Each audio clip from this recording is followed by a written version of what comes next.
عايزك تشوف اللقطه دي وتديني تعليقك في مباراه المنتخب السعودي والمنتخب العماني. كتير هجمات ضاعت على المنتخب السعودي، لكن اللقطه دي بالاخص مهمه جدا لانها اتكررت معانا مع النصر اكتر من كذا مره. الكوره اول ما توصل لسلطان الغنام على طول هيكرر يشوط، مش هيبقى في حساباته ان مقفول عليه الزاويه، الحارس واخد باله، زاويه الشوط مش مظبوطه. لكن اللي بيكون مظبوط دايما ان بيكون معاه لاعب او اتنين معدولين مره، لو بصيتها لهم بص صغير تيجي هدف مرتاح. ليه السلطان الغنام دايما متسرع في الحته دي؟ النهارده لو بصاها باص بسيط جدا كانت هدف، هدف بدون اي تفاصيل، هدف بدون اي مجهود.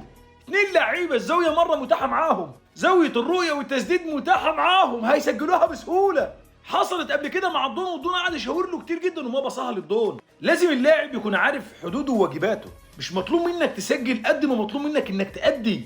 أدي واعمل اللي عليك. لو انت ماشي بنظريه الاداء وانك تعمل اللي عليك كنت بسيطها لزمايلك.